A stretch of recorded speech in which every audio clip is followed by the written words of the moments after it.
Meet Terence, strategist, author of The Google Trap.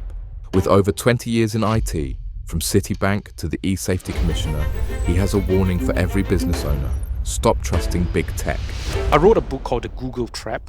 So it's not specifically targeting Google, but I use the word Google because Google is an aggregator. There is an aggregator all over the internet. For example, eBay is an aggregator. Social media is a type of aggregator. Today, we all realize that there's a dark side to Google, Facebook, with Meta, or the social media company. So in a way that I can see that the book I've written was sort of like prophetic, because when you use Facebook, you are not their customer. You are the product. So they are not obligated to provide customer service. And if you don't have connection to important people in Facebook, in Meta, you pretty much have no recourse. And if all your business presence is on your Facebook page and you get banned for some unknown reasons, then your business is basically stuffed. So the idea is, if your online presence is primarily on a social media profile, it could be Facebook, Instagram, LinkedIn, TikTok, then you are like a serf, stealing on rented land. Lord Farquhar can say, I don't like you, I'll cancel you. Just by uploading it. Hackers don't need to get it. Just uploading is considered a data breach. It will happen today, it will happen tomorrow. Human greed and selfishness is always there with us.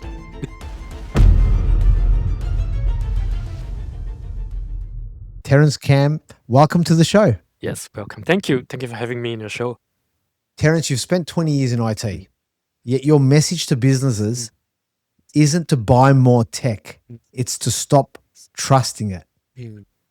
When did you realize that the industry you love was building a trap for people you're trying to help? Yes. So 20 years ago, before there was social media, I was an influencer just with a website. So it proves the point that you don't need social media to have a voice. So I have a website, 1,000 subscribers, and I have a following.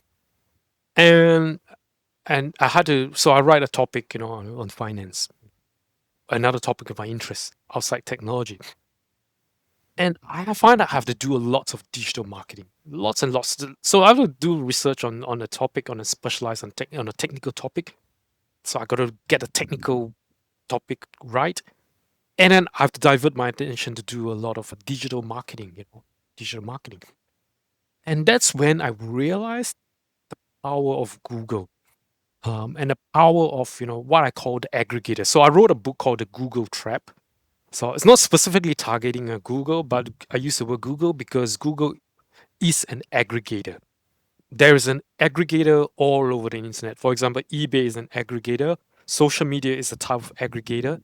Today, we all realize that, there's a dark side to Google, to Facebook, with Meta, or the social media company. So in a way that I can see that the book I've written was sort of like prophetic, It's prophetic. It just foresee all the problems ahead. So that's why today on LinkedIn, when I write about it, I often quote back my own book. I said, 11 years ago, I wrote that. See what happened today. Let's keep this as simple as possible. What is it that you saw 11 years ago? So 11 years ago, there's this algorithm behind those aggregators. They have also the feedback loop in an algorithm. So for example, if let's say you are already, found on Google on the top, and that means that you will be found by other people and people will link to you and quote to you. And that informs the algorithm. So there's a feedback loop where the algorithm will go read what is the content of the internet. It could be user signals, could be content, your likes, your dislikes, and everything. And from the content, it produces a filtration algorithm. So the book that I use filtration today, you can call it the engagement algorithm. Decide what's to see in front of you, what's seen first. And this filtration algorithm would then influence the content that people produce, the signals that the users produce, which then feed back to that algorithm. So there's a positive feedback loop. So it produces what you call the winner-take-all dynamic. From once you understand how this Google Trap dynamic works, so you have the content, the audience, and in between you have this what they call the engagement algorithm. or the filtration algorithm, or whatever you want to call it. Basically, this algorithm would decide what the audience see, you know. And this algorithm is the one, that creates a lot of harm to society. And the algorithm is designed to benefit the aggregators, the big tech companies. So once you understand how their business model works, what's their motivation, then a lot of this dynamic becomes predictable in advance. You know that that's going to be the case, and you start to be able to understand the harm that it's causing to kids, to everybody, to society, to democracy, and all this. And so, in a way, I really dislike the business model of in social media. And I've been consistent for the past 10, 11 years that it's bad for us, and we are not all realizing that. And in a way, we're all paying the price because everybody's on social media, and we have cyber safety problem. As your previous podcast interview, they said there's so much problems, so much dangers. So I would say social media plays a big role in exacerbating and accentuating the polarization. It's bad enough without those engagement algorithms, but this engagement algorithm put them on turbocharge. That was just like pouring petrol on bonfire, on what is already not favorable. I mean, it's the internet already helps us. It's already have this polarization effect, and winner take all. And this aggregator like social media just make it worse, turbocharge it. So I realized the big tech is not. And before that, yes, before social media, I dislike Microsoft, their business model. It's a company that we all love to hate. And I realized there's one thing, when companies, any business, once it becomes a monopoly, when they have no competition, they end up misbehaving. It is so predictable. So when you see Microsoft back then, they have this monopoly on PCs, the operating system. And you can see they start to abuse their monopoly power, their market power. Once you break it down to the basic principles of economic theory, of how things work and all this, in a way it becomes very predictable, when you just use the basic principles of how the world works. So you look back in the past to be able to predict the future. Yes, that's right. Predict the future. Now, honest, a lot of things are constant. The human greed is always there. The human greed thousands of years ago, years ago, there were people who tried to monopolize the market. So it happens thousands of years ago. It will happen today. It will happen tomorrow. Human greed and selfishness is always there with us. And that's what, in a way, it's predictable. We may not be able to predict the exact detail of how exactly it will happen, but we know sort of, in a general sense that this is going to happen. Yeah.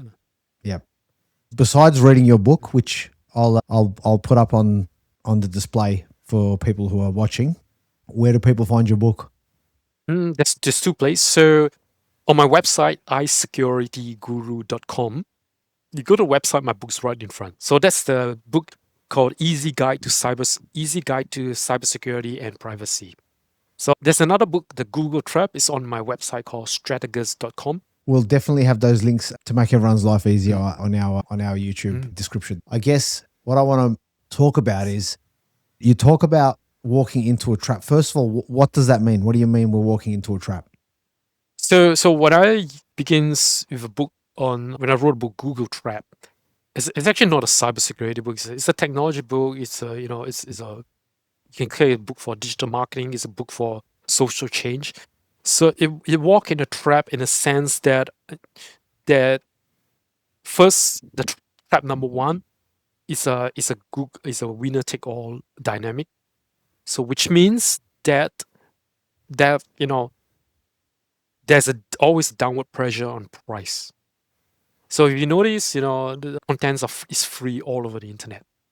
So what happened? It creates a trap in a sense. It creates a mispricing of content, of information. So there's downward pressure on the price of information. And then there's this ideology that says information wants to be free, and this ideology, I think Google is a big proponent of it. Information wants to be free, they will say, so everything has to be free. But unfortunately, good quality information cannot be free because it costs time, money, and effort to write really good quality content. Say, for example, in journalism, you to write a really, really good journalistic article, you need to do lots of research. You can do lots of interviews. You need to do a lot of thinking. It takes a lot of time, money, effort to do a good quality piece of article. And unfortunately, the Google trap, the winner take all environment, the business model of Google, and all those dynamic conspired together. I'm not saying it's a conspiracy, but it all these things, all this interest causes the prices of information price goes down all the way to zero. So now you have a mispricing. So you have a mispricing of information. It costs money, time, money, and effort to produce good quality information. And when you produce it, there's downward pressure of it down to zero. So what happened is, content producer end up having to adjust to this market where the value of their work goes down to zero. So which means that they have to write the content in such a way to attract attention. Because you want the Google gods to bless your content, you have to write in a way that attracts attention. That's where the idea clickbaiting comes from.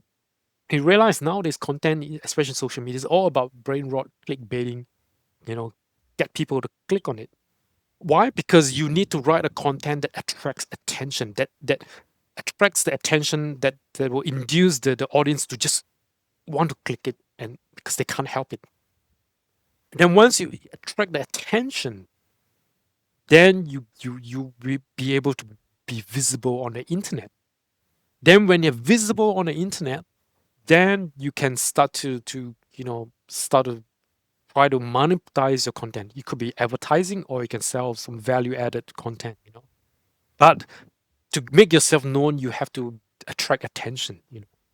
So the problem is, once you attract attention, there's always downward perverse incentive to produce brain rot, clickbaiting stuff, and that's what's happening. That's what's seeing on the internet right now.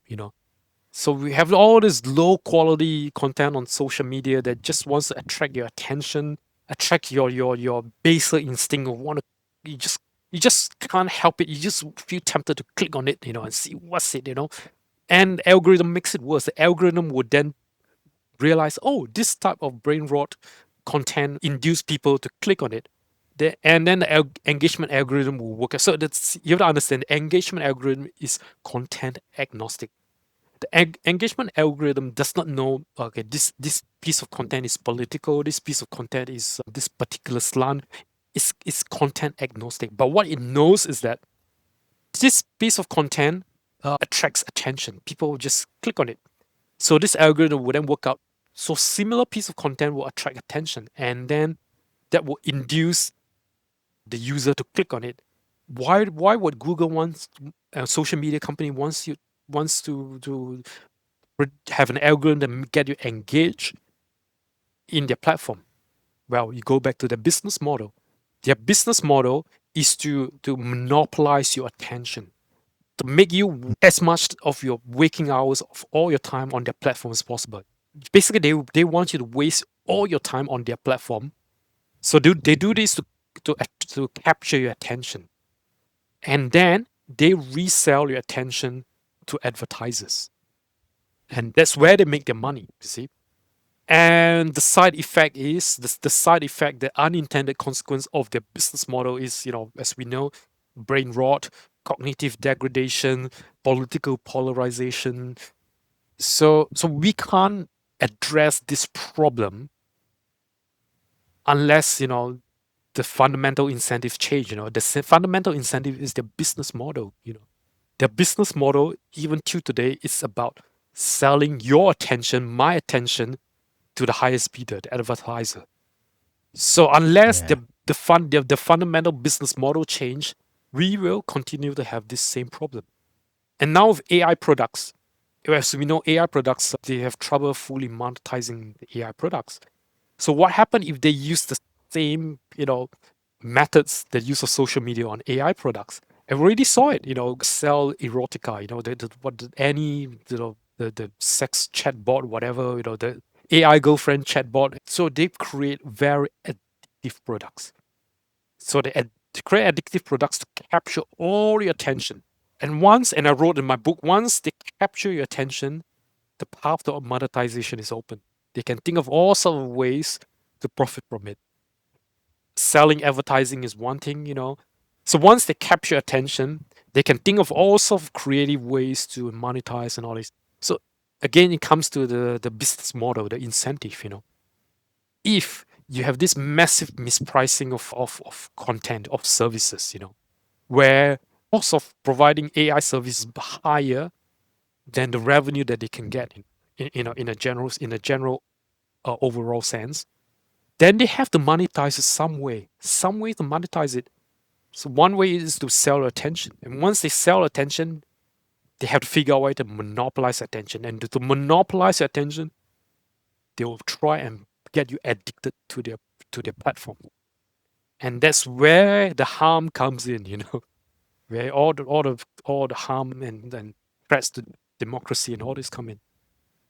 So that's the root of the problem. So how it comes, I mean, it's tangentially related to cybersecurity.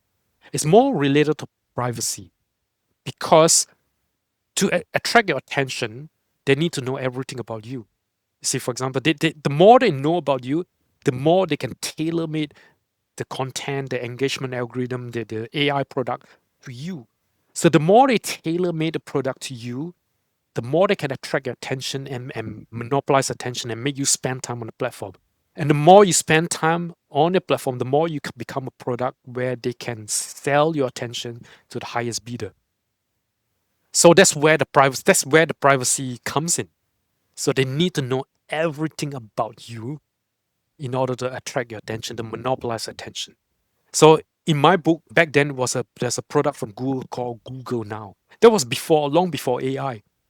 And the product goes something like that. If the Google Now would display some kind of useful information cards to you before you know that you even need that piece of information. That was 11 years ago, before we have AI, and Google was already thinking about it. And how can the product called Google Now? So you might need to. It's now it's gone. This product is long gone. How can Google Now be useful for monopolizing your attention? The only way for it to be able to monopolize your attention is for it to know everything about you, and that's where the privacy issues. So if Google knows everything about you, you have no privacy at all. And that was what I wrote in my book 11 years ago, and it's still relevant today. And it's still relevant in today's AI products. You look at the way how they're going to monetize the AI products. It's still relevant. So in a way, there's a satisfaction when I write a book. It's something like a classic. They're really 11 years ago, and it's still applicable and relevant to today.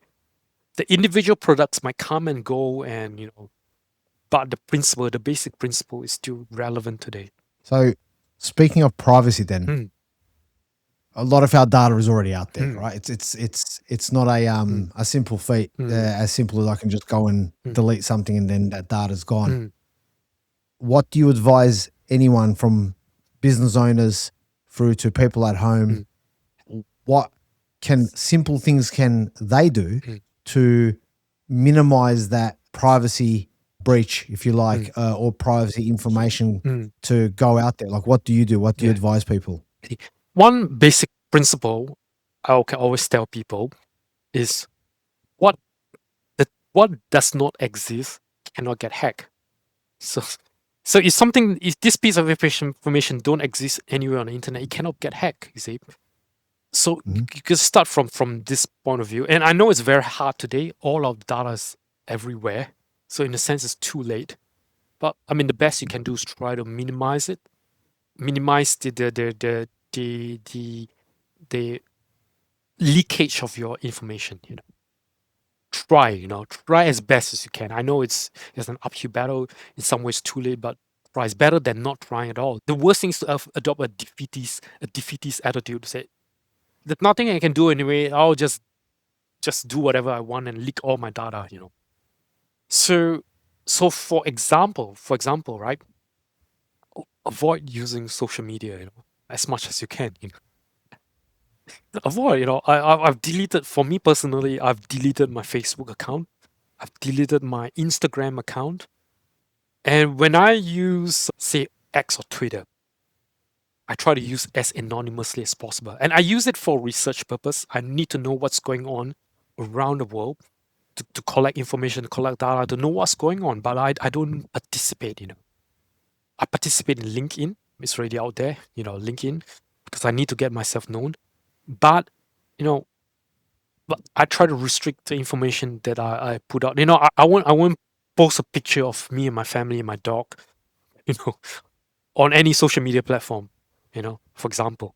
So try and be as private as. Okay, so what you're saying is let's be a little bit realistic in that. I think you and I may understand what, and a lot of people do out there obviously understand what you're saying.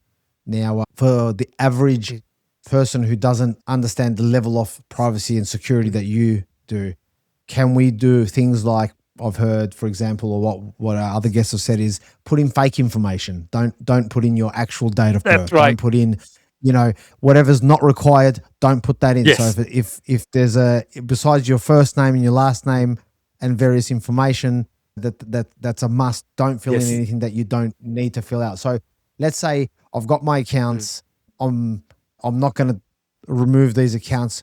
Is there a way to minimize the risk in doing such things as that? So, for example, what I do is I have lots and lots of pseudonymous Google account, X account. I got lots of pseudonymous with all the fake names, fake date of birth, everything fake. And I have a whole library of all pseudonymous account, and I use them for one purpose, use them for next purpose. Each time I sign up to any website or whatever, I put in fake information. We're legally allowed to, for example, you can't put fake information when you sign up for a bank account. You're legally required to give real information when you sign up, for a bank account. But we're legally allowed, put all fake information everywhere. Fake names, fake date of birth, everything. Some things very hard to fake. For example, your phone numbers. Unless in Australia, you can't really legally, get a phone number, fake name, and fake date of birth, fake identity. You can't. It is not legal. So that's why a lot of companies, they want your phone number, because it can't be fake, legally fake. But wherever possible, poison the well. Sometimes even in your social media account, sprinkle in some fake information. So basically put in tons of disinformation about yourself on the internet, as much as possible. So this information goes both ways. You put this disinformation about yourself. It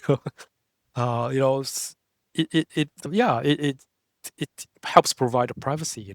That's just one thing you can do. And so that's very good advice. Other practical advice is, use an ad blocker. For example, an ad blocker. I would recommend things like uBlock Origin. Turn on the blocking to the highest. You block all those scripts and and all this. It blocks, so ad blocker is really useful. VPN can be useful, or iCloud Private Relay, because it masks your IP address. Because your IP address is really powerful in hacking you. Unfortunately, IP address that we have doesn't change much often, especially if you use your, say, home internet IP, ISP. It doesn't get changed often. Your IP address doesn't get changed often, and that can be used to track you. Now I'm starting to realize that there's some kind of a shadow ban on VPN on website. For example, you have a VPN, say any famous VPN, ExpressVPN, NordVPN, whatever. Try and sign up with an Apple account. You find that you can't. There's issues, there's problems. Unexplained error message. So I rang up Apple tech support. Finally, they asked, were you using a VPN? Say, yes, I'm using a VPN. Oh, that's why. You have all kinds of technical problems. Another reason is if you try to hide your IP address with a VPN, you may start to run into problems. And that's why companies like NordVPN sells you a dedicated IP address to get around the problem. But then that defeats the purpose of getting a VPN, because once you have a dedicated IP, it can be tracked. So these are the things you can do. Phone numbers is the one that gets you, because if a lot of businesses and you apply for a job, everything, they want your phone number. You cannot get a phone number anonymously in Australia. You know, you can get some services like Hashed, where they give you a really anonymous phone number. But some services won't work because they know that it's a VoIP number. Said, oh, we don't accept that phone number. You know, so phone numbers. So ad blockers. Choosing web browser. Never ever use Chrome, because Chrome is owned by Google, and Google's business model is about collecting information about you. So don't even use Chrome. What do you suggest? For example, you can use Brave. Brave is good. Apple Safari is good. Yeah.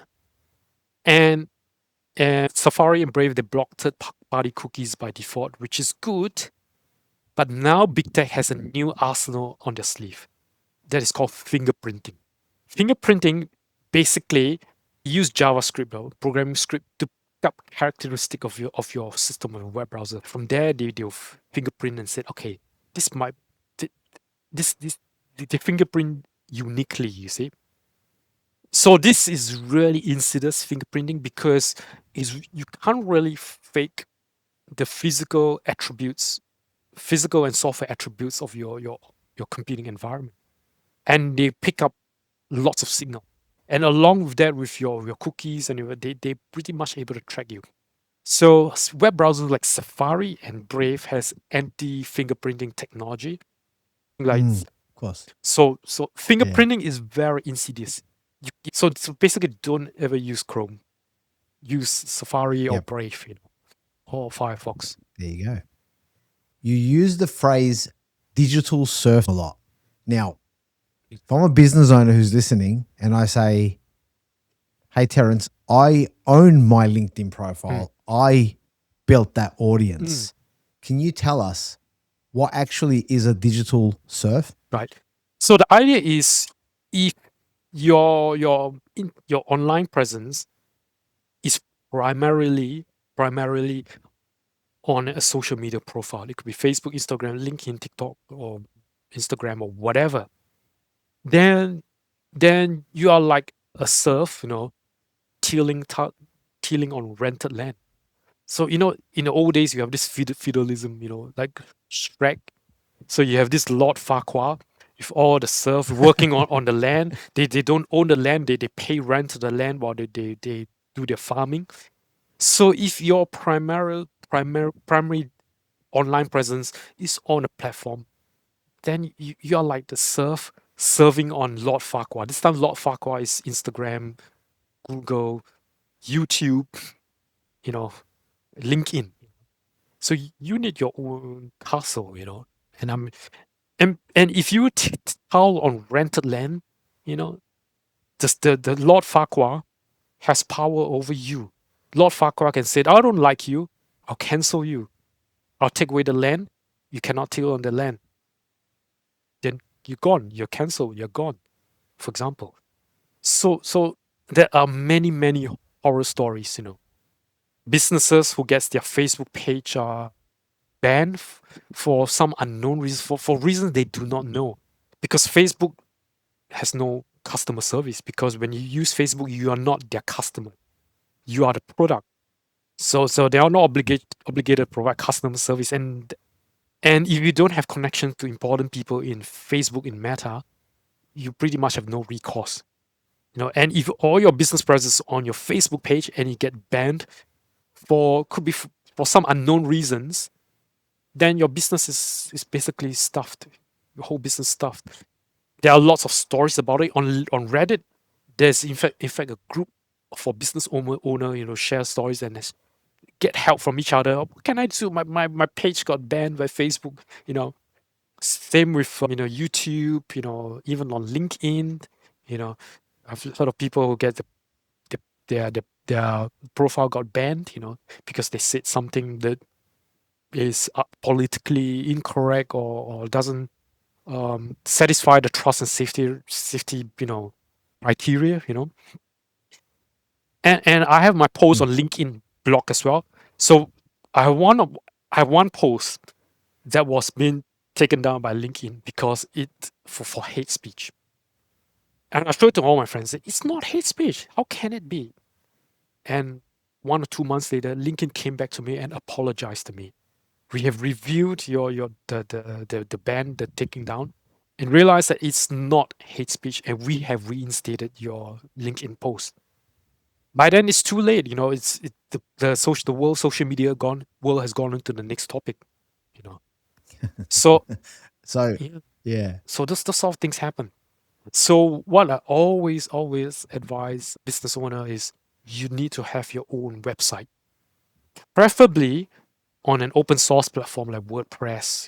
For example, I know there's the security issues, WordPress and all this. They have its own issue. Why would I choose WordPress and not choose like platform like Wix and Shopify, for example? Because there are horror stories where people got a Shopify shop banned. Whereas if you have your website and you legally own the domain and you back up your WordPress website, or for example, if the web hosting company cancel you, fine, you can switch your web hosting company and choose another web hosting. I mean, someone said, "Oh, domain can be taken down." Yes, domains can be taken down in extreme cases where you do something really illegal, really illegal. But most of the time, you can't. They don't take down your domain for frivolous reasons. So this is just an example. So there's always the risk. There's always the risk of it happening when you're on a platform that you do not own, that you do not control. So always have your own website and make sure that your digital castle, your online presence, is on your website. And I had to follow my own advice recently. So Substack recently is blocked me from using my Substack account unless I verify my age. And I've written it on my account. And they provide only one way to verify my age. That is to do a facial scan, that means to provide my biometric information to Substack. I have to look at the camera. I've got to turn left. I've got to turn right. So, and that's my biometric information. I have to submit my biometric information to a private company, overseas private company. And the funny thing is, on the screen, they say, "We might use your information to improve our products." And I said, "What do you mean by improve your products?" And I click on the link. Privacy policy is a broken link. And the funny thing is, they said we will instantly redact your biometric information, something like that, instantly redact your biometric information after 7 days. Now the question is, why they use the word redact? Why don't they delete my biometric, your biometric information? So if it's redacted, can it be unredacted? What do they mean by that? It's a big question mark. So I refuse to age verify. And so I had to migrate all the content from my Substack to my own website, inspiriting.com. So it took me the fair part of the weekend and one of the weekdays, copy and paste and migrate and my subscriber list, everything to my own website. So I have to follow my own advice on my website. Just big tech company can just do it. I've fed up. I say, that's it. I'm not going to find another platform because another platform can become another Lord Farquhar in 2 years' time. Forget it. I'm going to set up my own website and put my content on my own website. That's it. I don't want to put my content on some big tech platform, which eventually, if they become a monopoly, they might behave like a Lord Farquhar. And then I'll be in a very disadvantaged position. So, small business owner, my advice is you need to have your own website. You need to have your content, your digital castle on your own website. Do not have your digital presence primarily on a big tech platform, because sooner or later they're going to behave like Lord Farquhar, and they'll stuff you. Yep. So, and if you're not, So it's better to start working today, before it happens. So to keep this simple and practical and understandable, I think what we're saying is, yes, you're on these platforms. It might be LinkedIn, might be YouTube, might be Spotify, but to have your own website means that it's theoretically it is your information and you can still keep what you've got. But in the event one of your accounts, for whatever reason, get banned or gets shut down, people can still find you for your own website, and then you can still link one to the other anyway, right? So that's I think great practical advice. So going on that trail, and you mentioned before brain rot or brain drain. Yes. I'll pick on OpenAI ChatGPT because it's, that's what, when we say AI, a lot of people, that's what they go to. Of course, we've got Google. Of course, we've got Microsoft as well.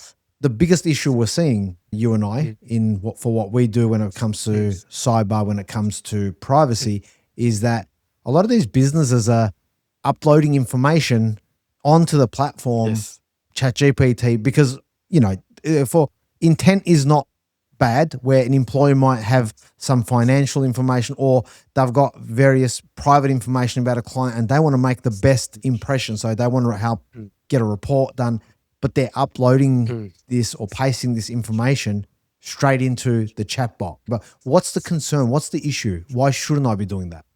But the problem is, as you said, you upload information that is private, some way confidential. Like, for example, could be your customer details. Customer details might have the address, phone number, date of birth. All these are considered personal ID information, your personal, under the category. And if you upload it to ChatGPT, first we have cases where ChatGPT was negligent. People's ChatGPT query became public. They shut down that loophole. But at one point in time, can be found on Google. Same thing with Claude and all this. So that's risk number one. Risk number two is, now you have personal identifying information on a platform, a private company. In some situation, in some context, that's considered a data breach. I'm not a legal expert. I'm not a regulatory expert, but you got to check. For business owner, you got to make sure, you got to find out, because I read an article where I think a New South Wales government employee uploads something, personal identifying information, to ChatGPT, and straight away is flagged as a data breach. Straight away, data breach. So the more you use ChatGPT for your business, you got to really think, this information, this Word document, this Excel document that I upload, should I be uploading it? Should it be in, on a private overseas company? Is it considered a data breach? Just by uploading it, hackers don't need to get in, just uploading it is considered a data breach. So these are things you got to consider. I mean, in the unlikely events that OpenAI gets hacked, it's possible, what happened, it's your customer, you have to tell your customer, I'm sorry, I uploaded your spreadsheet that contains your personal identifier information, and now ChatGPT got hacked, so you're hacked, something like that. I mean, you can argue it's unlikely, but it's possible. Microsoft has been hacked. We know Microsoft has been hacked. So that's one thing, and so there's always this risk, And the question is, then you got to read the terms and conditions, whatever that you upload, every files that you upload to ChatGPT, are they going to use it to train their AI? So you got to read the fine print, looks like it is, and it's written in a legalese, I mean, it's very excruciating to read all this legalese. And even you read a legalese, sometimes the wording can be vague. Like, for example, they would say, like, for example, Substack, we redact your biometric information.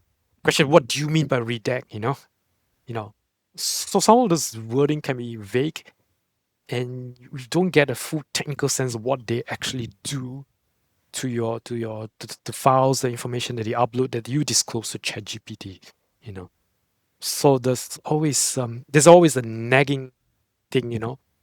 And there's always the idea of over dependency, because even if you're very scrupulous on making sure that no private information goes to ChatGPT, but happen if you use them so much that ChatGPT becomes part of your process, you're dependent on it, you are so reliant on it, and then ChatGPT says we have to raise price in 2 years time, or in 2 years time later, or 1 year's time later, because they have to monetize their asset.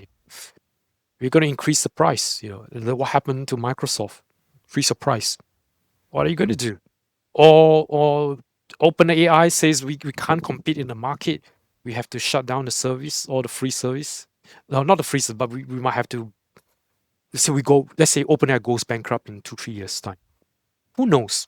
Anything can happen. Let's say OpenAI goes bankrupt, and how are you going to migrate your data in ChatGPT to another AI platform so that you can continue your process, your business process? How? It's not. You can't. So what are you going to do? So there's always this over reliant on any platform that the risk is. So there's always, yeah. And there's always this issue of brain rot, and young teenagers are misusing AI to the point where they're no longer able to think for themselves. Basic question, everything is straight to ask AI. And someone has given an example on my LinkedIn. Someone made a comment. Someone asked, they do not know where the specific place is. Before AI, you just go for Google Map. You just do a search on Google Map. Now people ask ChatGPT, where is for this? And you've gone over reliant on ChatGPT on everything, that you're no longer exercising your brain. And the human brain is such that you use it or lose it. So if you don't use your brain, you don't train your brain, you don't use it, over time you start to lose your cognitive capability. It won't happen instantly, but over 2, 3, 4, 5, 6, 7, over 10 years, that will be the cumulative impact will be significant. So there's always this. So you can see it's very complicated: security, privacy, cyber safety. Cognitive degradation, and it's very hard. It gets complicated. And try to put all of them as a puzzle together. You realize, hey, I have some reservations about it. Now, I still use AI. AI is a wonderful tool. I can tell stories what AI they've used to help me solve problems. But at the same time, I have some reservations about AI. I think the key thing here that, even in my case, is I use it as a tool. There are certain things that I'm going to do and it's going to save me so much time on, but I still need to be that man in the middle, or I need to give it that context for the purpose of what I need, or I'm just need some quick information that I know isn't or may not give me misleading information back. And in those cases, using AI as a tool is fantastic. And I, as much as we talk about the security and cyber around it, I think you minimize the risk when you use it for specific purposes and use cases, and it makes your life significantly easier. So it's easy just to go on there and say, give it the context and which switch do I do to delete a file or to permanently delete a file. And that's fantastic. Yes. That's okay. Yes. It may be wrong, but as you said, sometimes. Yes. So you want to kind of think about it before you type in a command that can delete a file, but to verify. Yes. you know what I mean? There's always this problem of hallucination. So AI can hallucinate, and you always have to double check your work. And even when you use Copilot and ChatGPT, they have put a little fine print warning. AI can make mistake. Please double check your work. They always put, and people start to ignore this little warning. And we have this case of a lawyer that used AI in a court case, and the AI made up some citations, and then he was caught out. And so this sort of things happen. You got to always double check and make sure that it's correct. And imagine now the case we use AI agents. You let the AI act on your behalf. What happens if it hallucinates? you know, Yeah. and it Agreed. hallucinates and acts on on your behalf. Who is responsible if somebody wants to take legal action, want to sue you? Did they sue you or they sue the AI, or who's responsible? Can you say it's not me, it's the AI? It's become a can of worms, legal can of worms. So it's the I'm not a lawyer here, but you can imagine it can get very legally, and the thing is AI, the output of AI is not deterministic. It's different from an algorithm. An algorithm is deterministic. You can literally see how an algorithm works by looking at the code. You can understand the flow of an algorithm. You understand and how it works. But AI is not deterministic. And sometimes in a way it's like a black box. Like how does it decide that this is spam and this is not spam, for example? In a way it's a black box. It's not that transparent. So you might have a problem with reliability. Can I 100% trust this AI to act on my behalf as an agent? What if it act on my behalf and do something that I don't agree with? I think is incorrect. How do I stop it, or how do I check it? Do I have to check everything? So the sort of nagging question comes to my mind. Yeah. So, Terence, I genuinely would like to say thank you for being on our show. Thank you for being the guy who goes out there and questions all these big techs and gives the information to the general population on what they should be thinking about, rather than just blindly going in and doing what they do without realizing there are consequences or there are issues that could happen Yes. with that. And thank you for your time Yes. today. Thank you. Thanks for having me.